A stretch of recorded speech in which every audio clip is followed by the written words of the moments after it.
بسم اللہ الرحمن الرحیم۔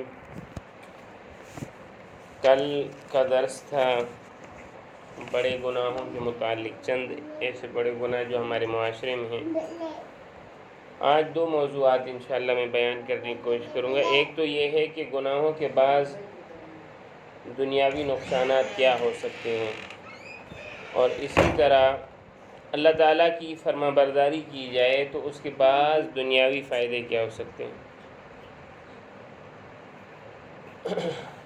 گناہوں کے بعض دنیاوی نقصان، جیسے علم سے محروم رہنا۔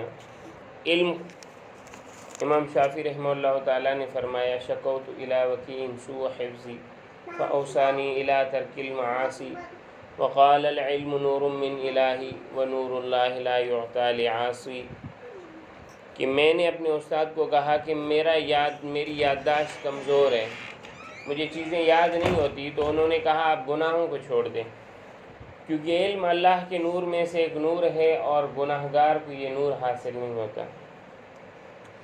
دوسرا، روزی کا کم ہو جانا، رزق میں برکت ختم ہو جانا۔ تیسرا، اللہ کی یاد سے وحشت ہونا، اللہ کی جیسے یاد آئے تو آدمی پریشان ہو، اور اللہ کی یاد میں دل کا نہ لگنا، پریشان ہونا۔ نیک اور اللہ والے لوگ برے لگنے لگتے ہیں، صالح لوگوں سے وحشت ہوتی ہے۔ اکثر کاموں میں مشکل پڑ جانا، چھوٹی سی بات ہوتی ہے، یار دوسرے لوگ تو کر لیتے ہیں، میرے لیے تو یہ عذاب بن گیا پورا۔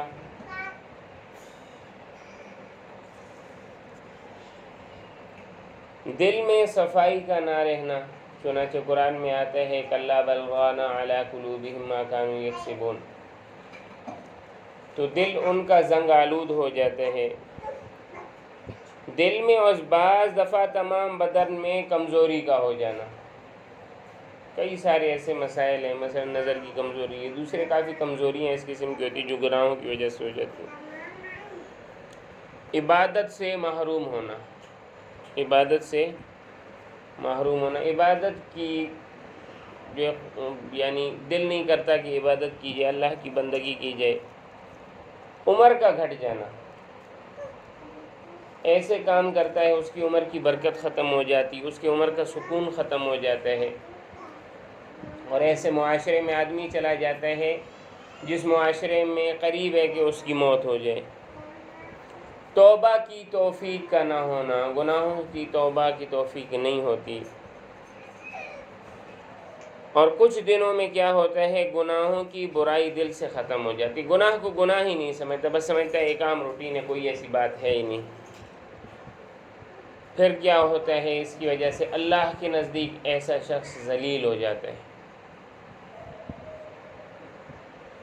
دوسری مخلوقات کو اس کے گناہ کی وجہ سے نقصان ہوتا ہے، اور ان کی وجہ سے وہ مخلوقات اس پر لعنت کرنا شروع کر دیتی ہیں، دنیا کی جتنی مخلوقات ہیں۔ عقل میں فطور آ جاتا ہے، تکبر یا باتوں کا سمجھنا آنا، یا سیدھی بات کا سمجھنا آنا، عجیب عجیب اشکالات کرنا کہ یہ چیز اس طرح کیوں ہے، یہ چیز اس طرح، عقل فطور زدہ ہو جاتی ہے، عقل کو سیدھی بات سمجھ نہیں آتی۔ آپ صلی اللہ علیہ وسلم کی طرف سے اس پر لعنت ہونا، فرشتے جو دعا کرتے ہیں مومنین کے لیے اس سے محروم ہو جانا، زمین کی پیداوار میں کمی ہو جانا، شرم، حیا اور غیرت کا ختم ہو جانا، شرم، حیا اور غیرت ختم ہوتی جاتی ہے گناہوں کی وجہ سے۔ گناہوں کی وجہ سے اللہ تعالیٰ کی بڑائی دل سے نکل جاتی ہے، اور گناہوں کی وجہ سے اللہ کی عطا کردہ نعمتیں چھن جاتی ہیں۔ گناہوں کی وجہ سے آفات اور بلاؤں کا ہجوم ہوتا ہے، پریشانیاں ہی پریشانیاں ہوتی ہیں۔ گناہوں کی وجہ سے جنات اور شیاطین مسلط ہو جاتے ہیں، یہ جو لوگوں کے اوپر جنات کا اثر ہو جاتا ہے یہ گناہوں کی وجہ سے ہوتے ہیں۔ گناہوں کی وجہ سے دل ہر وقت پریشان رہتا ہے، اور گناہوں کی وجہ سے مرتے وقت منہ سے کلمہ جاری نہیں ہوتا۔ گناہوں کی وجہ سے آدمی اللہ کی رحمت سے مایوس ہو جاتا ہے، اور اس مایوسی کی وجہ سے بغیر توبہ کے دنیا سے چلا جاتا ہے۔ تو یہ چند ایسے نقصانات ہیں جو گناہوں کی وجہ سے ہیں، اس سے علاوہ اور بھی کئی نقصانات ہیں۔ اب اگر اللہ کی فرما برداری کی جائے تو دنیاوی فضا آپ دیکھ لیں، اس کے اگر مخالف اس کے الٹ چلیں تو اللہ کی بات مانی جائے تو روزی میں اضافہ ہوگا، طرح طرح کی برکتیں نازل ہوں گی، تکلیف اور پریشانیاں دور ہو جائیں گی۔ یعنی میں آپ کو ایک آسان مثال دوں کہ ایک کام ہے ہم نے شریعت کے خلاف کیا ہے، اس کی وجہ سے ہم پر کوئی مصیبت آئی ہوئی ہے، کوئی پریشانی آئی ہوئی ہے۔ اب آدمی توبہ کر لے اور اللہ سے کہے یا اللہ میری توبہ اس بات پر، اس کے بعد بے شک یہ پریشانی رہے بھی، مگر دل میں کیا خیال رہتا ہے، اب اللہ تعالیٰ مجھے اس کا اچھا بدلہ دیں گے، قیامت کے دن اس کا اچھا بدلہ دیں گے۔ مرادیں پوری ہونے میں آسانی ہونا، سب سے اہم چیز کیا ہے؟ چین اور سکون والی زندگی۔ جس حال میں ہوتا ہے وہ چین میں ہوتا ہے، سکون میں ہوتا ہے، مطمئن ہوتا ہے۔ بارشوں کا ہونا، ہر قسم کی بلاؤں کا ٹل جانا، اللہ تعالیٰ کی مہربانی اور مدد کا شامل حال رہنا، اللہ کی فرما برداری سے۔ اللہ کی طرف سے فرشتوں کو حکم ہوتا ہے کہ اس کا دل مضبوط رکھو، اس کا دل مضبوط رکھو، اس کی عزت اور آبرو حقیقی عزت اور آبرو میں تبدیل ہو جاتی ہے۔ لوگ اس کو حقیقی عزت دیتے ہیں، بناوٹی نہیں، جسے دنیا دار کی بناوٹی عزت ہوتی ہے، جب وہ جاتا ہے تو گالیاں دینا شروع کر دیتے ہیں، نہیں، اس کی عزت سچی ہوتی ہے، مرتبہ اس کا لوگوں کی نظر میں اور اللہ کے ساتھ بلند ہوتا جاتا ہے، لوگوں کے دلوں میں اس کی محبت پیدا ہوتی جاتی ہے، لوگ اس سے محبت کرتے ہیں، لوگ اس سے بیٹھنا، اس کے پاس بیٹھنا، اس کی بات سننا پسند کرتے ہیں۔ قرآن کا اس کے حق میں سفارش کرنا یہ شروع ہو جاتا ہے، قرآن اس کے لیے سفارش کرنا شروع ہو جاتا ہے۔